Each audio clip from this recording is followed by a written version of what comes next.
Vote কি ডিসেম্বরই হবে নাকি তার আগেই রাস্তায় নামবে রাজনীতি? আমির খসরুর সরাসরি প্রশ্ন, কেন ডিসেম্বর পর্যন্ত অপেক্ষা? সরকার কি আবারও সময় কিনছে? দেশের রাজনৈতিক মঞ্চে ফের উত্তেজনার আভাস। নির্বাচনের নামে আর দেরি নয়, সরাসরি চ্যালেঞ্জ ছুড়ে দিলেন বিএনপির স্থায়ী কমিটির সদস্য আমির খসরু মাহমুদ চৌধুরী। রবিবার রাজধানীর বনানীতে আয়োজিত সংবাদ সম্মেলনে তিনি বলেন, নির্বাচনের জন্য ডিসেম্বর পর্যন্ত অপেক্ষার কোনো মানে হয় না। 3 মাস সময় যথেষ্ট। আগস্ট, সেপ্টেম্বর কিংবা অক্টোবরেই ভোট দেওয়া সম্ভব।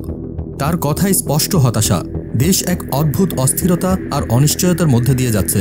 তিনি বলেন, গণতন্ত্রের প্রত্যাশায় যে পথ চলা তা এখনও অধরা। সবাই মিলে স্বৈরাচার হটালেও গণতন্ত্র এখনও অধরা। সরকারের ভূমিকা নিয়েও তুলোধনা করেন খসরু।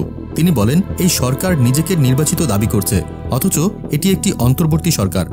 এদের কাজ ছিল নিরপেক্ষ নির্বাচন আয়োজন, আর এখন তারা রাষ্ট্রীয় সিদ্ধান্ত নিচ্ছে, বিনিয়োগ, করিডোর, এমনকি বন্দর নিয়ে চুক্তি করছে। প্রশ্ন জাগে, এই সিদ্ধান্তগুলোর বৈধতা কোথায়? আইনের শাসন কি এখন কাগজে কলমে সীমাবদ্ধ? আদালতের আদেশ মানছে না সরকার, বলছেন খসরু। তাহলে প্রশ্ন জাগে, কাকে ভয় পাচ্ছে ক্ষমতাসীনরা? ঢাকা দক্ষিণ সিটির মেয়র ইস্যুতে আদালতের আদেশ না মানা নিয়েও কড়া প্রতিক্রিয়া জানান খসরু। বলেন, রাষ্ট্রীয় প্রতিষ্ঠানগুলো কার স্বার্থে চলছে তা নিয়ে এখন জনগণের মনে প্রশ্ন। সরকার বলছে ঐক্যমত্য হবে, সংস্কার হবে, কিন্তু সেই ঐক্যমত্য কার সঙ্গে? কোথায় সেই আলোচনা? বিএনপি চায় শান্তিপূর্ণ সহাবস্থানের রাজনীতি, সংঘর্ষ নয়, সমঝোতার পথেই এগোতে চায় তারা। কিন্তু সরকার যদি জনগণের আস্থা হারিয়ে ফেলে, তবে সেটাই হবে দেশের জন্য বড় দুর্ভাগ্য। 2 মাস আগেই বিএনপি আইনি পথে আওয়ামী লীগের নিষিদ্ধের প্রসঙ্গ তোলে, লিখিতও দিয়েছে তারা।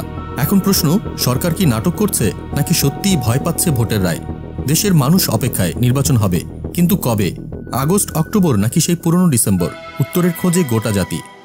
আপনার কি মনে হয়, ভোট আগেই হওয়া উচিত নাকি সরকার সময় নিয়ে নতুন কৌশল আঁটছে? নিচে কমেন্টে জানান আপনার মতামত। আর যদি ভিডিও ভালো লেগে থাকে তাহলে লাইক দিন, শেয়ার করুন এবং চ্যানেলটি সাবস্ক্রাইব করতে ভুলবেন না।